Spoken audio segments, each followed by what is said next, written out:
America's Northwoods border region.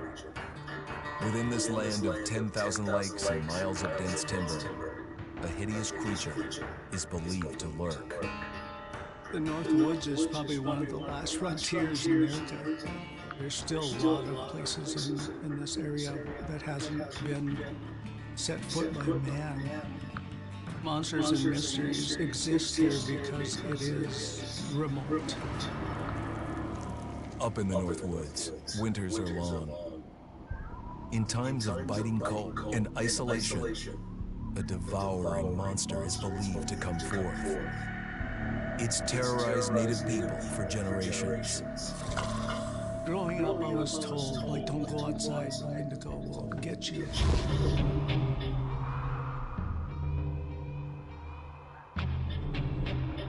Among the traditions of the northern Algonquin tribes is the Wendigo, a monster that can seize hold of a person to carry out its hunger for human flesh. Many Native Americans fear even talking about this Wendigo, and even the mention of the name will let the Wendigo find out who you are, and it will open you up to be possessed by this Wendigo. The most famous case of a Wendigo And watch possession my took live place stream. in 1879. In the deep woods outside of Edmonton, Watch Alberta, my live stream. Swift Runner, a Cree Indian, was a trapper and a guide. He had left town Watch the till previous the end. autumn with his wife, 6 children, and his mother.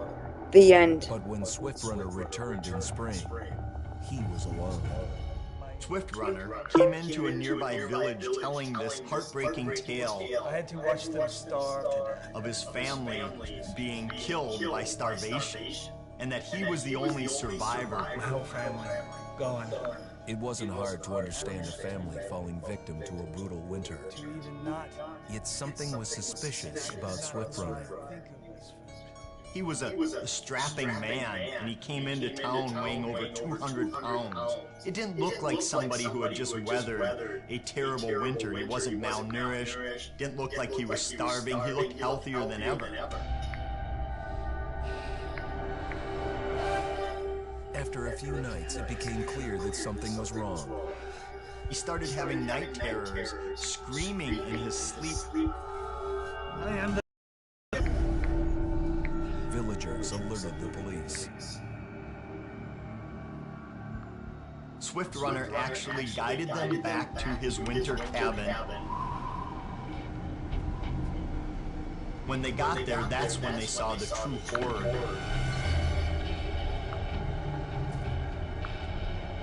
Human skulls were scattered around. Many bones, some of which had been snapped in half, and the marrow inside had been drained. They had never seen anything like it. Swift Runner had killed his entire family, shooting them, hitting them with an axe, strangling, and then eating most of their bodies.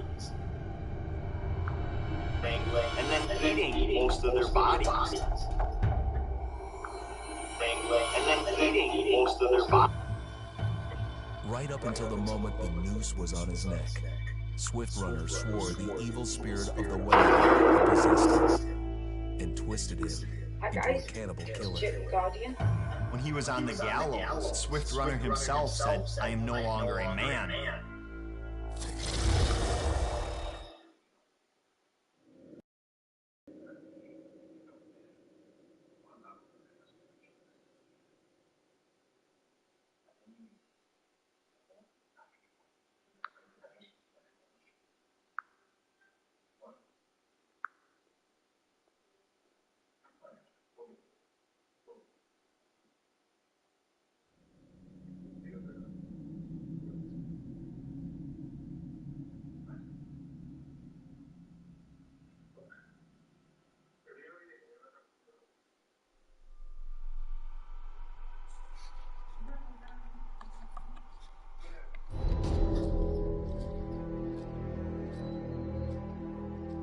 Just move over there. Go on over. Let me say what I can't say. I'm here to tell you what you're up against being back on this mountain. You should never have returned. I don't know why you did after what happened last year. You mean with Hannah and Beth? Yeah, how could you know without being involved? I don't take kindly to you kids coming up here to my mountain. Your mountain. The mountain don't belong to me, it's true. But it don't belong to the Washingtons. This mountain belongs to the Wendigo. Hi, this is Lee Robinson, production designer at Supermassive Games. Understanding the ancient myths of the Wendigo was key for their development that helped the visual look. Through sketches and concepts, these elements were visualized, such as eyes being milky, almost dead, with loss of lips and eyelids due to frostbite, fangs growing and arms and legs getting longer, with skin hardening and thickening to look snarling and menacing, yet withered and lean. What the hell was that? Another fucking piece of... Fingers and toenails extending like claws, allowing them to climb effortlessly. We made them look gaunt and weathered, and having ragged remains of clothes they wore. Blood-stained and rotten, with patches of hair still remaining, they retained strong skeletal limbs, which enable them to be agile and quick through the environment. Where are you? My name is Jamie Gallipo, animation director at Supermassive.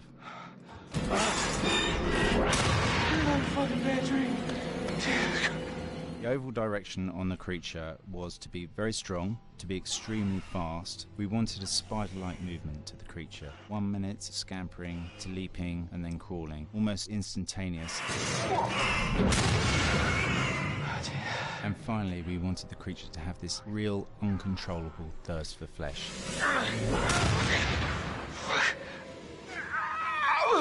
From a sound design perspective, the Wendigo was a real challenge. For the main vocalizations of the Wendigo, we used our own vocalizations, various different animals from the exotic to the farmyard, various plugins and processes to gel these sounds together and keep a human resonance behind that voice, telling the backstory of the Wendigo.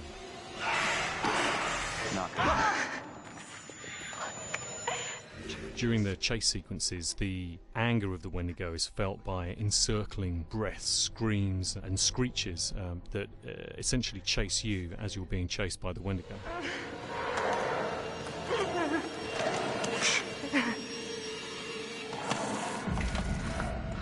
We would layer them up in a multitude of layers, sometimes 15, 20 sounds playing at the same time, to build up the vocalizations for this fearsome creature which is always in attack mode, hyperactive and chasing you throughout the game.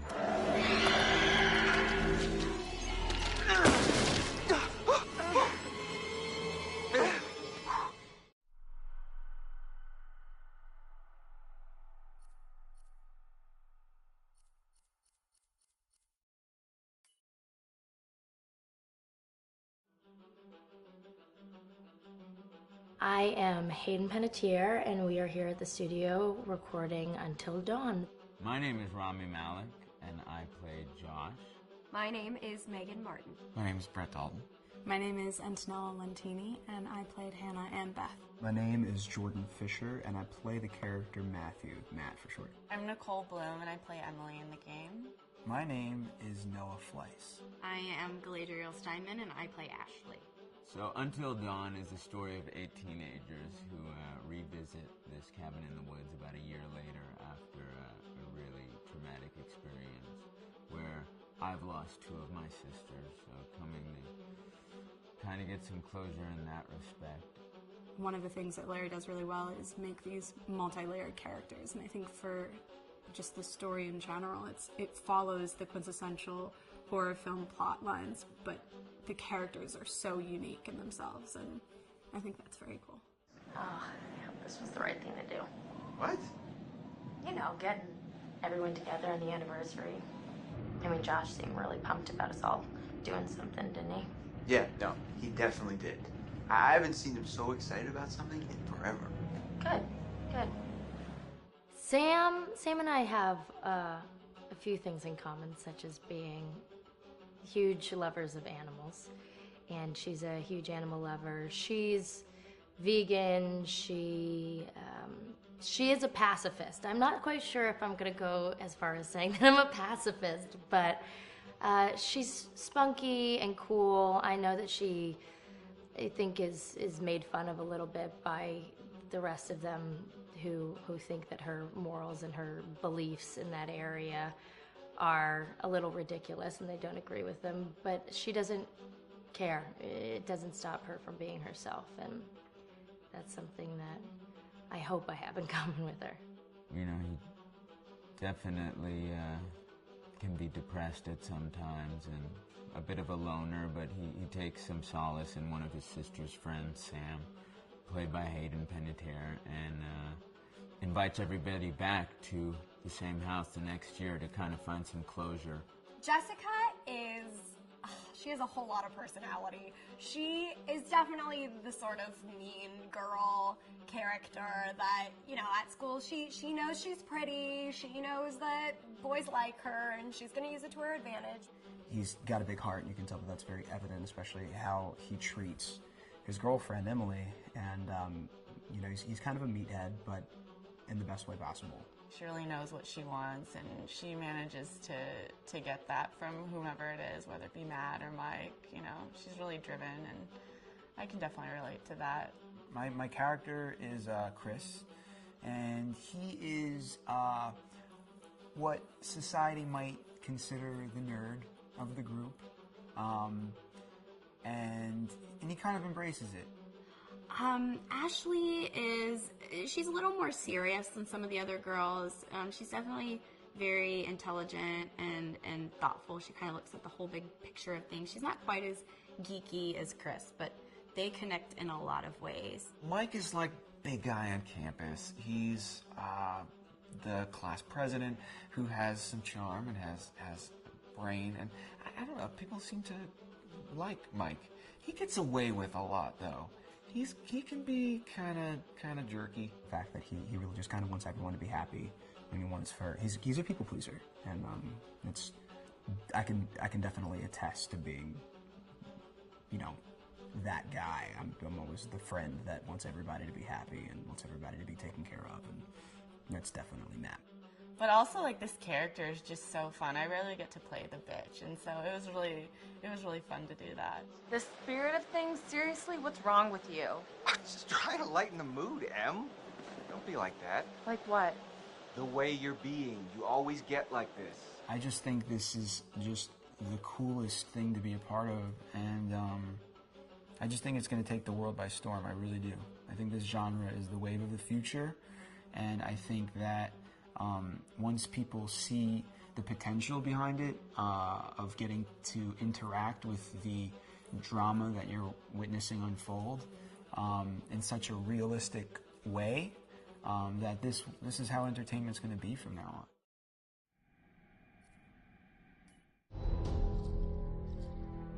Hi, this is Lee Robinson, production designer on Until Dawn. The design for Until Dawn started with the great teen horror script that sets the characters in a Canadian winter mountain lodge, being a contemporary setting with visual clues derived from classic films of that genre, such as Hitchcock's Psycho and Stanley Kubrick's Shining. The storyboards are vital to the production design, as it allows the designer to understand the scale of the environments to be made and the detail that would be seen to create the atmosphere of a horror. This took us into concepts that took these storyboards further, visualizing the world through the color palette, the lighting, tone, and the mood, and developing key locations such as the lodge, the cable car stations, the forests themselves, the wilderness. As you can see, the environments and atmospheres change quite a bit from warm and inviting to cold and threatening. The Millionaire's Mountain Lodge was a key example. It was designed to be made from nearby stone and timber, embedding it into the landscape, with a contrasting and contemporary interior needing to be opulent and extravagant. We created dark and claustrophobic corridors with ominous and large open spaces, almost cathedral-like in size, and with huge structures to silhouette and dwarf the characters within, providing a labyrinth to explore and wander.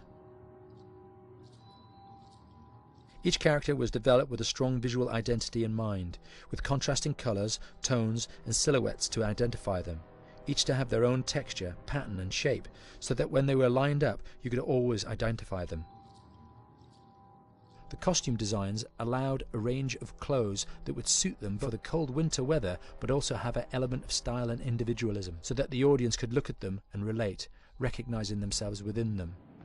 A lady would like to cuddle up with her man by a nice cozy fire bathed in atmospheric mood lighting. Right. It'll get plenty toasty once we're rubbing up against each other. Mike. Fire and mood lighting. Yes. Working with the lighting artists, we really brought the look and feel of the world together, and this required a thorough understanding of the visual language of teen horror. A key scene was where all the characters emerge out of the rear of the lodge chasing Hannah. A contrast is evident straight away from the exterior wilderness to the warmth of the lodge. The attention to character lighting here is through the bounce and rim lighting, accented colours and composition, creating characters that come from the dark into the light and back again with an emotional effect. Guys, there's someone outside. What the hell? Hannah! What's going on? Where's my sister going? It's fine. She just can't take a joke. It was just a prank, Han.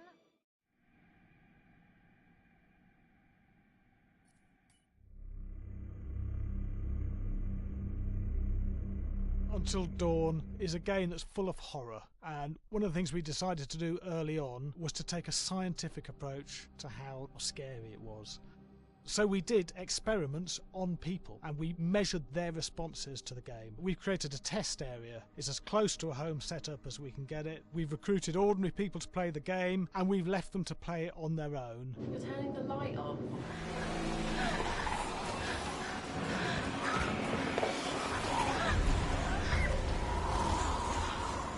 The only difference is it's rigged with cameras and microphones that relay the data through to the next room where people are watching them play. Bracelet here we use for biometric testing. It measures the player's emotional response. It's called a galvanic response sensor. It makes contact with the user's skin and it measures the electrical conductivity across their skin. It's the same principle as an old-fashioned lie detector. When you're stressed, you sweat a little, very sensitive, and picks up tiny changes if the player is feeling anxious or scared. That data's fed back to a testing team, comes through as a graph.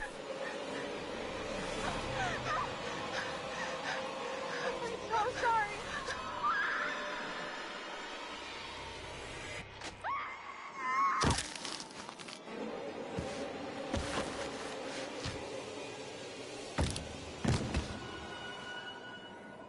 There's no point testing one or two people, you have to test a lot of people. Watch your step. When we have a scare that's consistently has a measurable emotional response, then we knew it was good. If it didn't have that, it goes back to the team for improvement. The data doesn't tell us what's wrong with the scare, it only tells us if it's working or not. Wait, okay, so you hear that too, right? Josh. Here we have a chapter relatively early in the game. Weirdly regular. Nothing regular about it. We have to create tension and anxiety in the player so they are ready to receive the scare.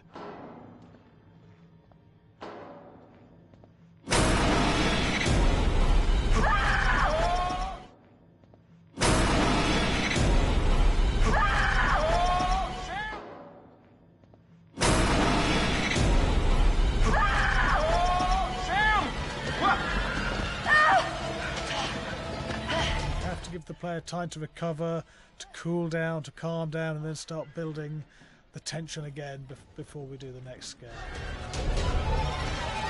Hey. What? Hey. What the hell? Ooh, you just got mugged.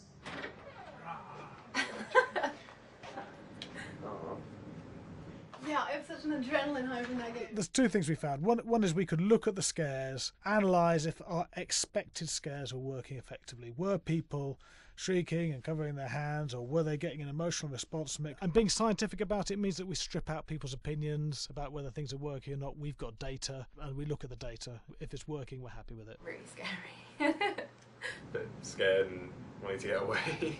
I actually be maybe a bit scared to play on my own, but in a room with the lights on, yeah, with some other people as well, yeah, maybe.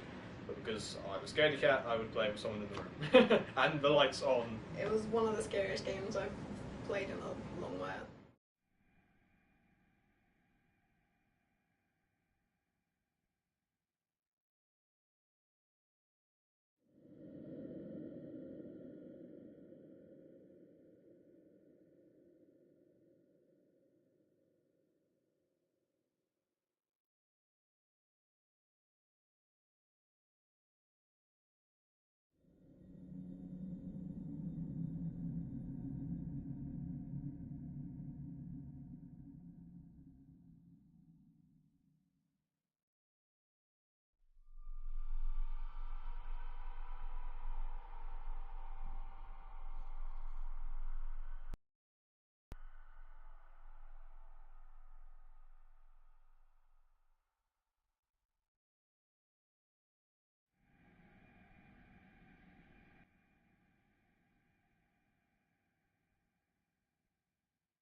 Hi, Larry. Hey, Graham. Hi, my name is Graham Resnick. I'm a filmmaker, writer-director, sound designer, and I started working with Larry Fessenden about 10, 15 years ago through my friend Ty West, who I grew up with, and have done a lot of sound design with on his films. And he was producing Ty's films at the time, and Ty introduced me to Larry. Larry produced my first feature, and we've written together on several projects. My name is Larry Fessenden. I'm a filmmaker. I run Glass Eye Pix, which is an independent production company out of New York. We make indie movies, a lot of scary movies as well. And I got a call to audition to write this video game. And I called my pal Graham Resnick because Graham is a gamer. And while I thought I could offer something to the idea of writing this multi-branching story, I knew that I would want Graham's expertise as a lover of gameplay, since I guess games were started. So and just as a lover. And as a lover, yes.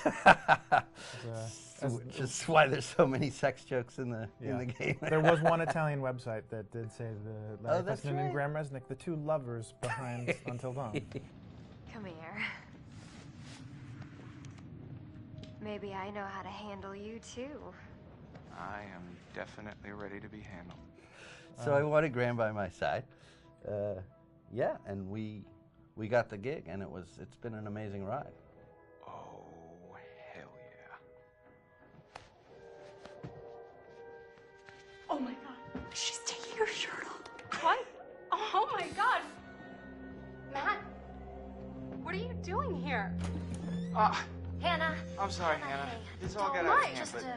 So in the game, the basic setup is that a year prior to the game's start, all these kids had gone up to a ski lodge that was owned by the parents of one of the kids, or a couple of the kids, and some of the teenagers played a prank on some of the other teenagers, and the terrible tragedy occurred when a few of them, two sisters, ran out into a blizzard, and were never seen from again.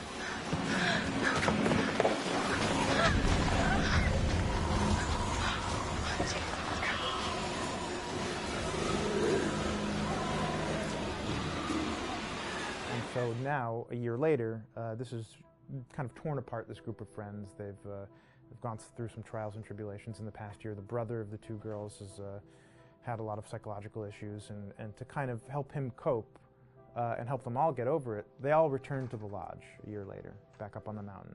And the idea is to get over it, but... the healing does not begin. Yeah, and these kids are all trying to find themselves.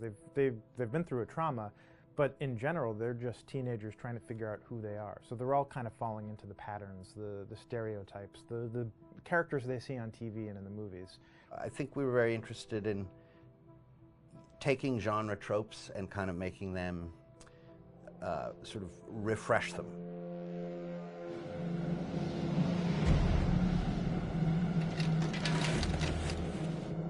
Hey, did you see that? Dad said it'd just be us this weekend. We're familiar with how slasher movies work. Most people have seen some horror movies, and we have established notions and preconceptions about the roles of the players in horror movies and how they talk and how they get killed and how they have sex. And to bring you into the game that way and then subvert a lot of those expectations was kind of our goal. They're haunted by some incident that happened in their past, which I think you pretty much figure out that that's going to have a role in their interaction.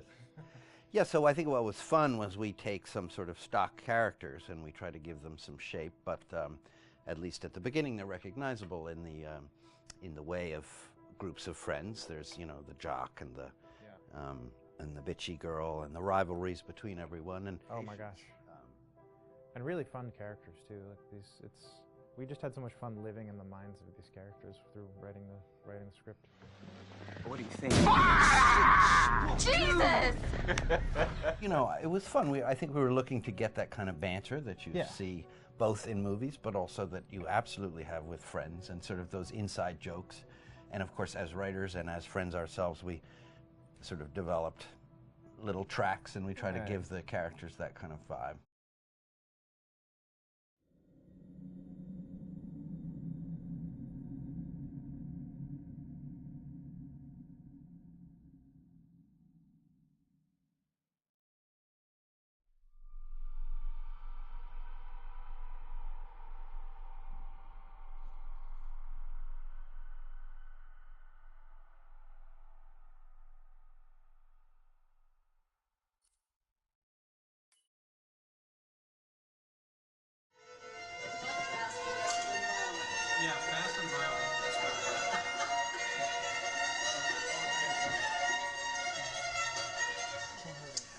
the top.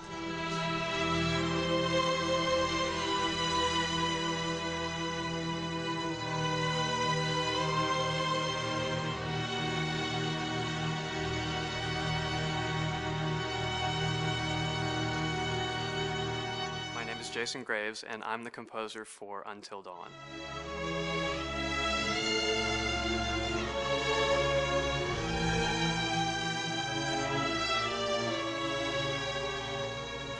I've been involved with Until Dawn for about a year now.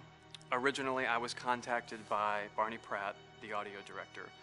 I think that had something to do with my lineage of horror games, and hopefully not the fact that my last name is Graves, although a lot of people seem to associate my name with scary music.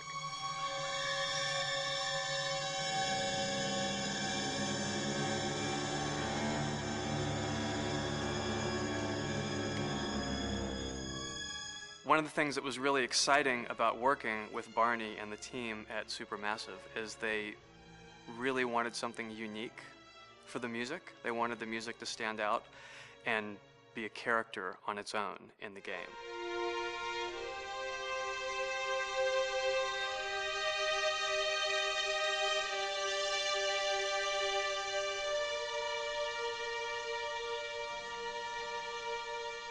When I'm first starting on a new score, and it doesn't matter if it's film, television, or games, I always end up going to the main theme.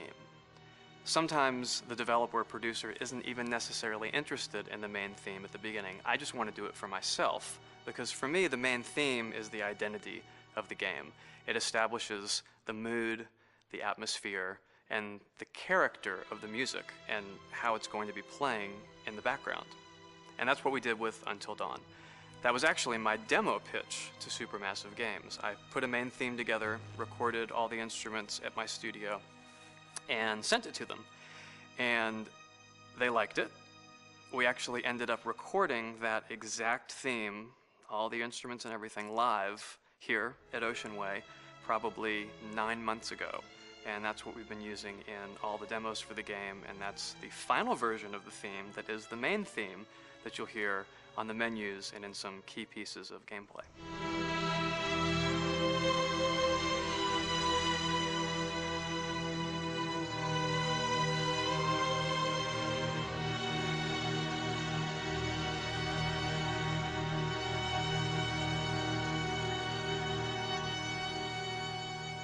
I seem to have made a name for myself in horror. And there's something about scary music, I think it's maybe the lack of rules. The biggest rule in scary music is there are no rules, so you can do anything you want, and actually, if you end up doing things that don't feel like they would work out together, they kind of clash, and it ends up being even more effective for scary music. So that's what really drew me to Until Dawn, was the textures, plus writing thematic material that is interwoven with the scary textures. I haven't really done anything like that before. Usually it was just all tension all the time, and that's fun and it's great. But I'm actually at heart a very melodic composer. That's the kind of music I love listening to, and that's the kind of music I love writing. That's the kind of music I got to work on in Until Dawn. Very nice. Same thing.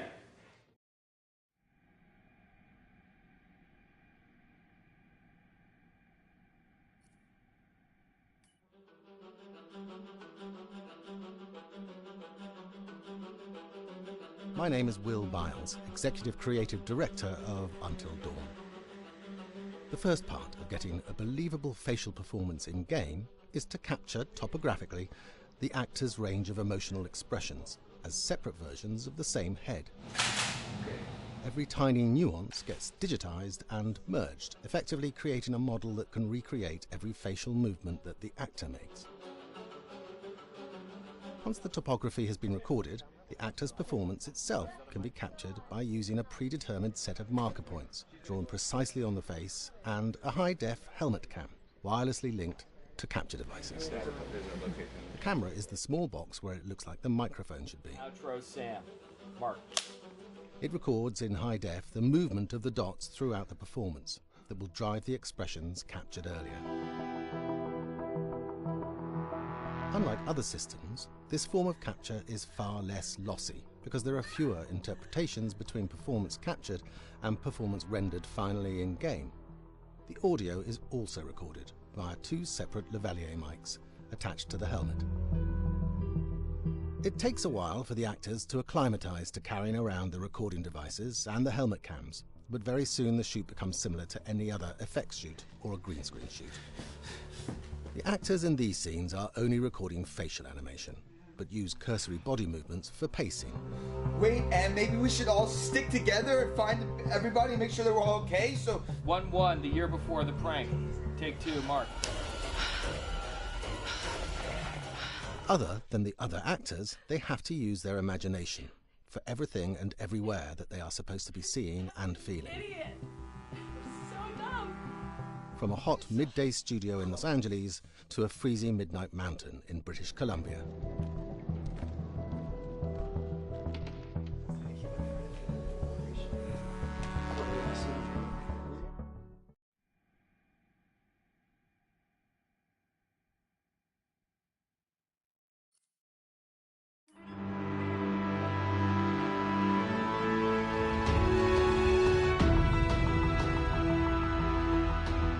Because Until Dawn has a dynamic, ever-changing story, the facial performances and the body performances are recorded separately, with different systems.